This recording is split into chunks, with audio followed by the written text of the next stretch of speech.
record this. Perfect. Okay, good morning, everybody. Okay, so today's topic, I always say this, it's gonna be really good.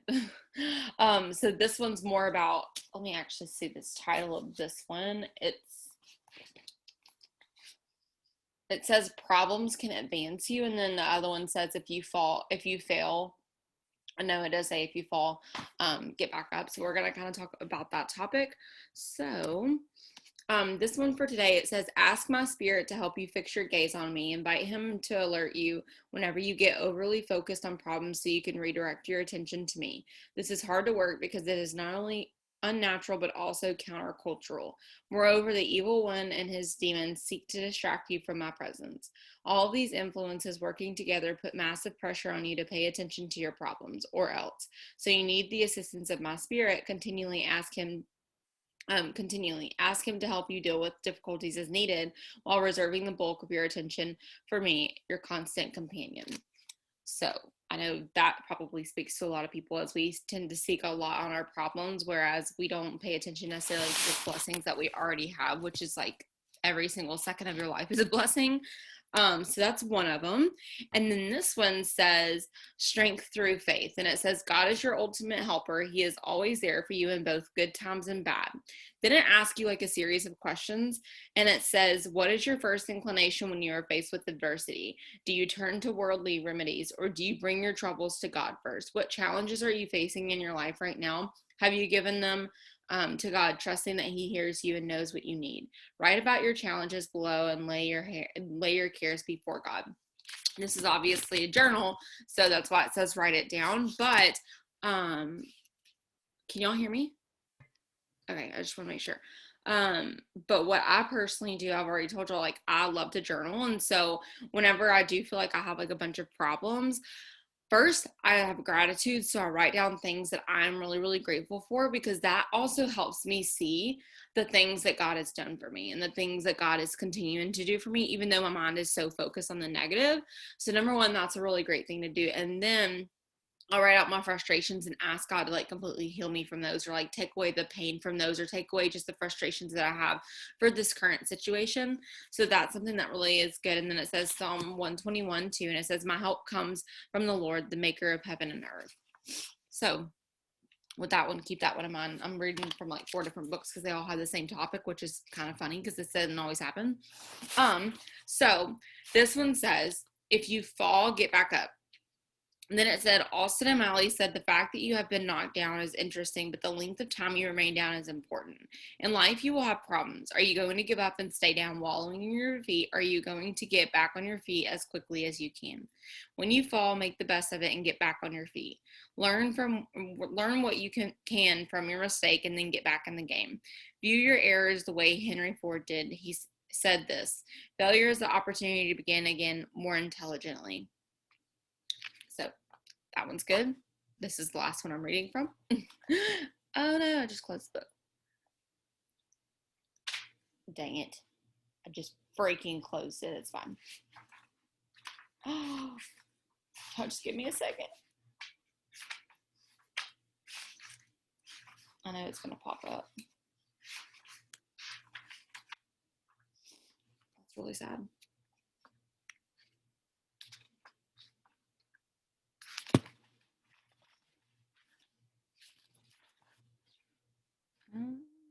Okay, this one, here it is. It says, a young woman was complaining to her father about her problems and how difficult her life was. Come with me, he said. I want to show you something. He took her into the kitchen where he put 3 pots of water on the stove to heat. Meanwhile, he put some carrots in the first pot. The second one, he put the 2 eggs in, and the third one, he poured some coffee grounds in it.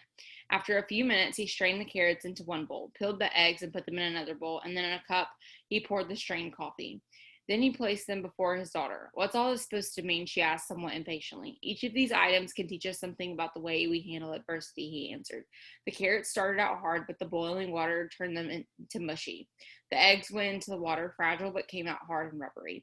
The coffee, on the other hand, changed the water into something better. Sweetheart, he said, you can choose how you will respond to your problems. You can let them make you weak. You can let them make you hard, or you can use them to create something beneficial. It's all up to you.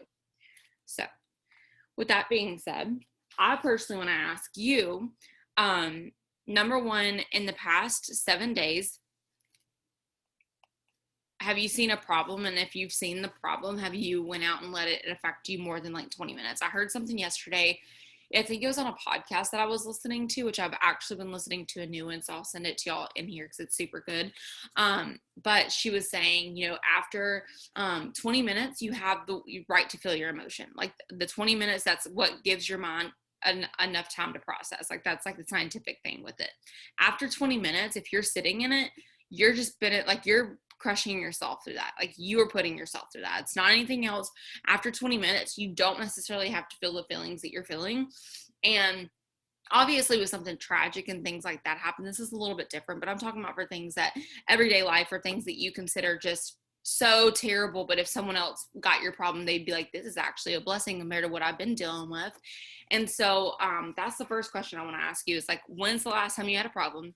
Did you sulk in it for more than 20 minutes? And then also, did you look at it as, oh my gosh, this is going to defeat me. God, why are you punishing me? And you're just asking God all of these things. Y'all, I looked at these journal prompts because this is the book that I used, and I told you all this yesterday, but this is the book that I used when I was really badly depressed last summer.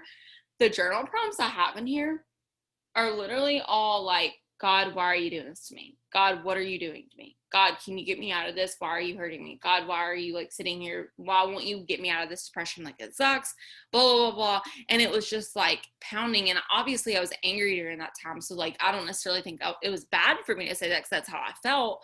But I'm looking back and I'm like, why didn't I ever say, hey, God, thanks for just putting me through this. I don't know what's getting me through it, but you've done all this before. And so you're going to get me through it again. And that's kind of how it was saying through here is you can either be the carrots that turn mushy, you can be the eggs that turn even harder, or you can be the coffee that turns into something greater and something completely different.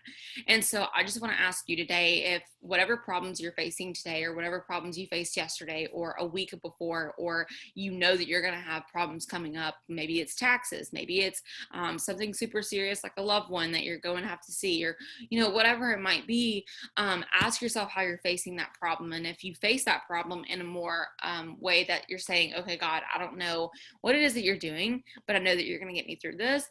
That attitude is probably going to press you forward faster than if you were to go ahead in that problem and just be like, God, I'm so angry. Why are you doing this? God, I already know this is going to suck. And then we always talk about attitude. Attitude's a huge part. So, what you give is kind of what you receive. So like, obviously if you go into something negative, you need to switch your mindset around because that you want to receive something positive. But this is something that can go hand in hand with that too. So when you're facing a problem or when you went through a problem, maybe even document some things that you went through and ask yourself how you handled it.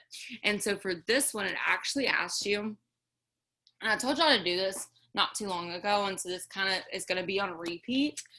But this one is kind of just like a really good reminder for when you are going through something hard. And so I kind of want y'all to do this if you can. If not, that's totally fine. I'm going to spend some time doing this again today. But this one says, my love chases after you every day of your life. So look for signs of my tender presence as you go through this day. I disclose myself to you in a vast variety of ways. Words of scripture just when you need them. Helpful words spoken through other people. Coincidences orchestrated by my spirit. Nature's beauty and so on. My love for you is not passive. It actively chases after you and leaps into your life.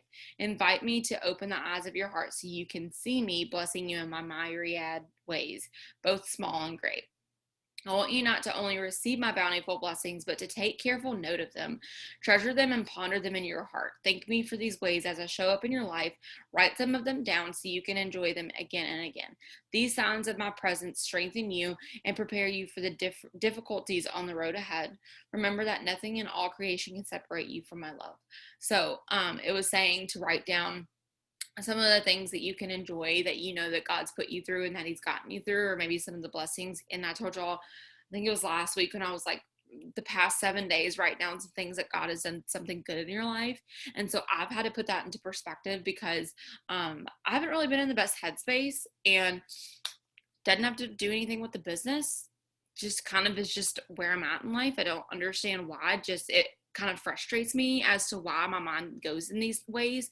I tell y'all, I'm very honest. I'm very vulnerable with y'all. Sometimes like I can get really high, and then sometimes I'm just like, it kind of plummets, and I'm just like, God, why am I going back into this depression? So I've been kind of working through that.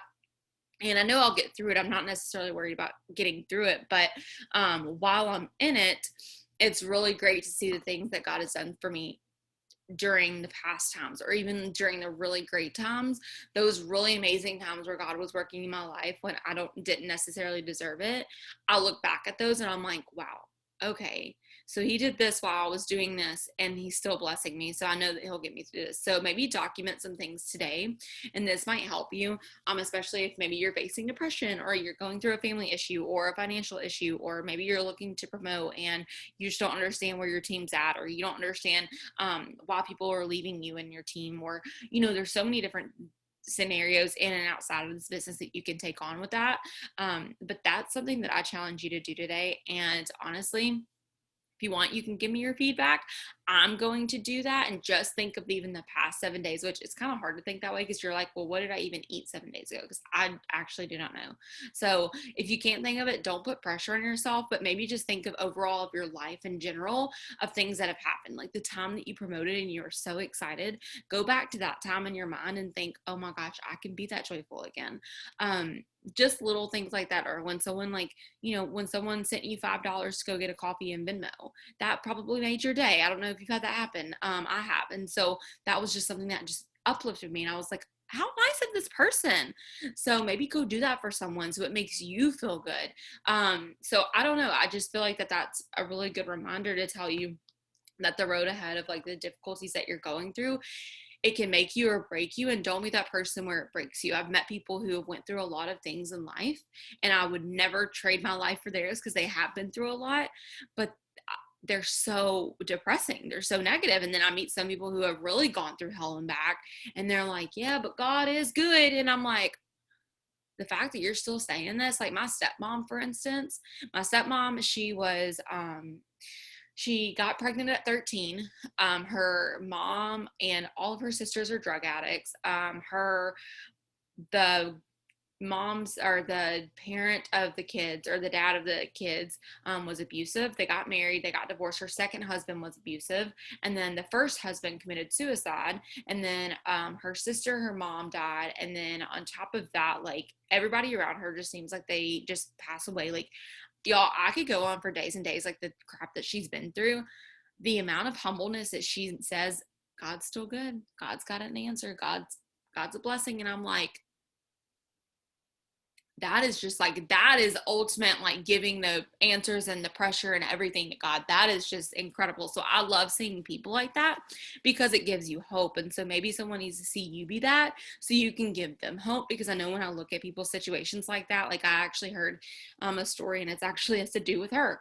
A coworker of hers, and I'm not trying to get too graphic at all, I'm just trying to let y'all see the different scenario. A coworker of hers, one of her family members murdered all of their family. Like, I kid you not, the people that she associates her friends with is just like, they must be around her for a reason because of the amount of just grace that she pulls over to people. And that happened literally just last week. And so when I hear these things, I'm just like, and it was when I was in my like basket of emotions, when I heard that, when my dad texted me that and was like, can you just pray over this family? And I was like, what gives me the right to be sulking in this little baby problem that I see that is so big, but it's actually so tiny, and this person is going through that? No matter what, and I heard this on a podcast too, no matter what your circumstances, there is always going to be someone that's going through worse things than you. No matter what, if that person just experienced something so traumatizing, there's someone out there that's experiencing something worse than them. And I actually heard that on a really good podcast, which is the one that I'll send y'all while we're praying over people. But it's so true. And so you can't ever have just this terrible life and nothing good happens. It just doesn't happen that way. Life wouldn't be fair if that actually was the case, but it is how you go about situations. And that's what can truly change you, change your perspective, and change other people's perspective. I'll always tell y'all, maybe y'all's pain that you're going through is to help lift others people through their pain. And I had someone message me on Facebook the other day, some really sad messages of just like what they're going through in life. And, and I kind of gave them the backstory of what I went through. And they were like, you give me hope, because if you went through the same situation and you're here now, then that gives me hope, because I feel like it's never ending. And I was like, you'll get through this. I promise you will. It just feels like it's just never going to end.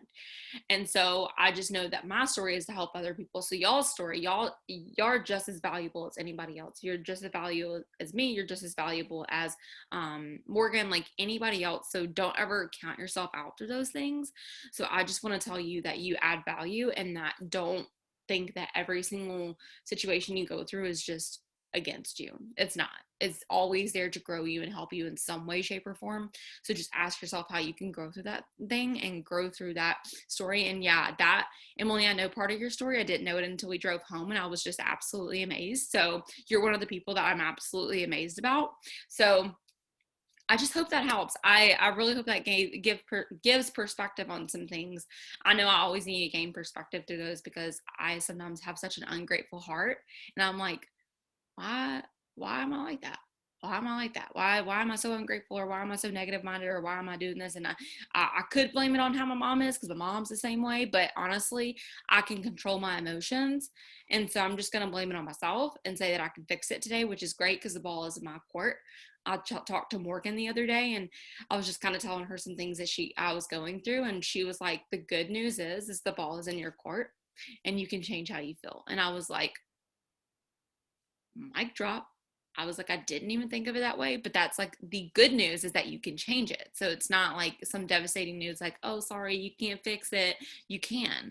So I always tell y'all, if y'all need to like, go through something, if you are going through something, make sure all your pillars in your life are equal, like your health, fitness, wellness, mental health, all of those things. You need to start taking care of yourself, because when one of those pillars starts to drop, the other ones can lift it back up. And so just take care of yourself, take care of your mind, write down things that God is doing for your life, so the difficulties in your life you can actually get through. Okay, I'm going to stop this recording.